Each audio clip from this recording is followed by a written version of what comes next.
Friends, welcome to my TET class. Friends, आज से हम मैथ की क्लास स्टार्ट करेंगे और पर डे आपको मैथ की क्लास मिलती रहेंगी।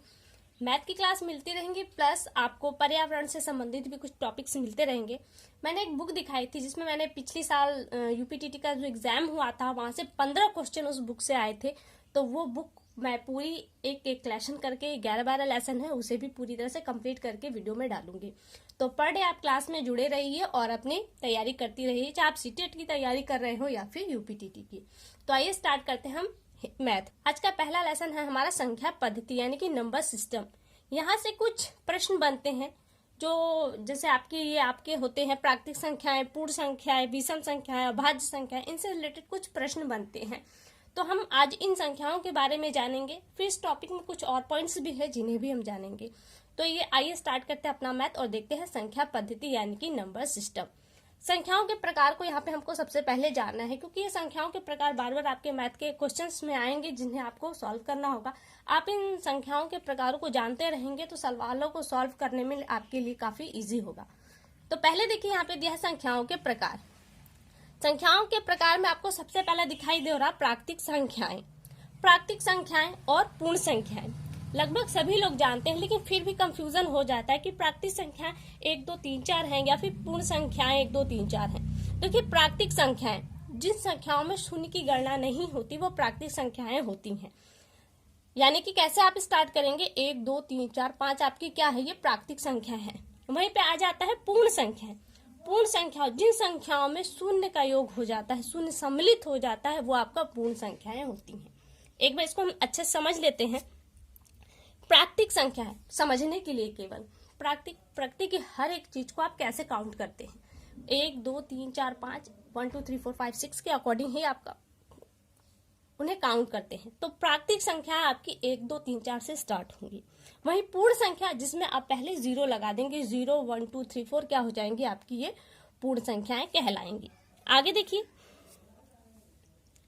आगे है पूर्णांक। पूर्णांक क्या है, पूर्ण संख्याओं में जब ऋणात्मक संख्याओं को भी सम्मिलित कर लिया जाता है तो वो पूर्णांक कहलाते हैं। जो जिसके हम स्केल बनाते हैं, ये एक स्केल बनाते हैं हम। देखिए स्केल पे यहाँ पे हम बीच में 0 बंद कर देते हैं, फिर यहाँ पे 1, यहाँ पे 2, यहाँ पे 3, यहाँ पे 4। इसी तरह अगर हम इस तरफ अब चलेंगे तो -1 आ जाएगा हमारे यहाँ पे, -2, यहाँ पे -3। तो ये क्या हमारी, ये पूर्णांक कहलाते हैं जब हम प्लस और माइनस दोनों संख्याओं को ले लेते हैं। आगे दिया है सम संख्याएं। सम संख्याएं क्या है, जो संख्याएं 2 से डिवाइड हो जाती हैं वो संख्याएं आपकी सम संख्याएं होती हैं। 2 4 6 8 10 12 14 16 क्या है आपकी, ये सम संख्या। और वहीं पे विषम संख्याएं कौन सी हैं, विषम संख्याएं वो होती हैं जो 2 से डिवाइड नहीं होती, जिन्हें अगर हम 2 से काटे तो कुछ न कुछ आपको शेष मिलेगा, या फिर वो संख्या आपकी दशमलव में जाएगी। तो दशमलव में आपको नहीं ले जाना, तो वो सम संख्या हो जाएगी। और विषम संख्या जो 2 से डिवाइड नहीं होता वो आपकी विषम संख्याएं हो जाएंगी। अब आगे आ जाता है आपकी भाज्य संख्याएं। भाज्य संख्या अगला है और अभाज्य संख्या। भाज्य संख्या में अक्सर लोग सम संख्या को ही समझ लेते हैं, लेकिन ये गलत है, क्योंकि सम संख्या को केवल 2 से डिवाइड होने की कंडीशन रखा गया है। जबकि भाज्य संख्या में क्या होता है, भाज्य संख्या में जो संख्या होती है वह 1 से डिवाइड होगी और जो संख्या है वो स्वयं से डिवाइड होगी, और उसके अलावा कोई एक संख्या उसे अगर और काट रही है तो वो भाज्य संख्या होगी। जैसे हम यहाँ पे 4 ले लेते हैं, 4 को देखिए 1 भी काटेगा और 4 स्वयं से भी कटेगा, ये 2 शर्तें तो है ही। इसके अलावा 4 को 2 भी काटेगा, इसलिए क्या हुई, भाज्य संख्या। अब यहाँ पे देखिए एक प्रश्न बनता है कि सबसे छोटी भाज्य संख्या कौन सी है, तो सबसे छोटी भाज्य संख्या आपकी 4 होगी।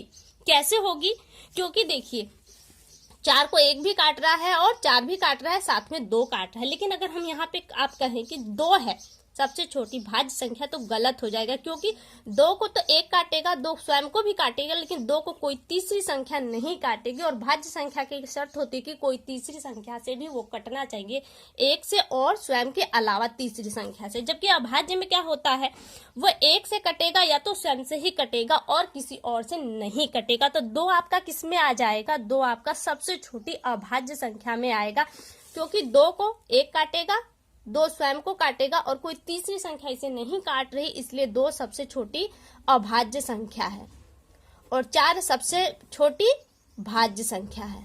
ठीक है, अब अगला देखिए सह अभाज्य संख्या। देखिए भाज्य संख्या क्या थी, अभाज्य ये समझ गए। अभाज्य संख्या जिसे कोई तीसरा नहीं काटता। अब सह जुड़ गया इसके साथ, सह माने इसके साथ भी कोई और होगा, और इन दोनों को मिलाकर कोई तीसरी संख्या इसे नहीं काटेगी। जैसे यहाँ पे देखिए, हम यहाँ पे लेते हैं 8 और 15। 8 और 15, 8 को स्वयं दूसरी संख्या 1 भी काटेगी और दूसरी संख्या भी काटेगी और स्वयं 8 भी काटेगी, इसे तीसरी संख्या भी काट रही है। 15 को 1 भी काटेगा, 15 भी काटेगा और इसके अलावा कोई तीसरी संख्या भी इसे काटेगी। लेकिन ऐसा नहीं कि इन दोनों को 1 और स्वयं के अलावा यानी कि 8 और 15 के अलावा कोई तीसरी संख्या एक साथ नहीं काटेगी, यानी कि कोई उभयनिष्ठ संख्या नहीं है जो दोनों 8 और 15 दोनों को ही काट दे। तो 8 और 15 क्या हो गए आपके सह अभाज्य संख्या है। इस तरह से आप 7 और 16 को ले सकते हैं। 7 और 16 दोनों एक संख्या से नहीं कटेगी, या तो ये स्वयं एक ही से, या तो एक स्वयं इसका उभयनिष्ठ है, या तो फिर इसको कोई और संख्या नहीं काटेगी। तो इसलिए 7 और 16 आपके क्या हो गए सह अभाज्य संख्याएं। अब आगे आ जाता है आपका परिमेय संख्याएं। परिमेय संख्या कौन सी संख्याएं हैं? परिमेय संख्याएं वो संख्याएं होती है जिसे x अपान y के रूप में हम प्रदर्शित करते हैं, और जहां पे x की तो वैल्यू होती है लेकिन y का मान कभी भी शून्य नहीं होता। यानी कि आप देखिए, अब यहाँ पे थोड़ी सी प्रॉब्लम होती है। अभी हम यहाँ पे भी स्केल बनाते हैं। देखिए, हम एक स्केल बना रहे हैं। इस स्केल पे हम जिसे दिखा सकते हैं, जिस संख्या को हम दिखा सकते हैं, वो हमारी परिमेय संख्याएं हो जाएंगी। ये 0, यहाँ पे 1 2 3 4 5 6, 1 2 3 4 5 6, ठीक है। इसी तरह से हम इधर जाएंगे तो हमारा माइनस में आ जाएगा, -1 -2 -3 -4 -5। तो ये क्या है, हमारी ये स्केल है। हम स्केल पे माइनस संख्याओं को दिखा सकते हैं और इधर की संख्याएं प्लस होती हैं, प्लस संख्याओं को दिखा सकते हैं। और सभी पूर्ण संख्या में आपका 0 आता है, तो ये भी क्या है आपका परिमेय संख्या है। जितने भी बटे होते हैं वो हमारी परिमेय संख्याएं होती हैं। तो ये जो स्केल पे हम दिखा सकते हैं वो हमारी परिमेय संख्या होती है। हम 2 को 2/1 के रूप में भी दिखा सकते हैं, 5/2 के रूप में भी इन संख्याओं को दिखा सकते हैं। तो ये सारी संख्याएं आपकी क्या होती है, परिमेय संख्याएं होती हैं। अब इधर देखिए आपका, अब यहाँ पे हम कहें कि अपरिमेय संख्याएं कौन सी होती हैं। उदाहरण में आपको 3/करणी में 4 भी मिल जाएगा, ठीक है।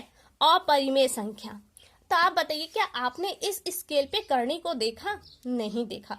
तो करणी में का ये बटा आपका क्या परिमेय संख्या है? नहीं, ये परिमेय संख्या नहीं है, क्योंकि करणी को हमने इस रेखा यानी कि इस स्केल पर हमने करणी को नहीं देखा। हमने प्लस संख्याओं को देखा, माइनस संख्याओं को देखा, पूर्ण संख्याओं को देखा, यहीं पे हमने भिन्नों को भी देखा। ये परिमेय है, लेकिन यहाँ भिन्न होने के बाद भी ये परिमेय नहीं है, क्योंकि यहाँ पे हमने करणी को देखा और करणी हमारी स्केल में नहीं है।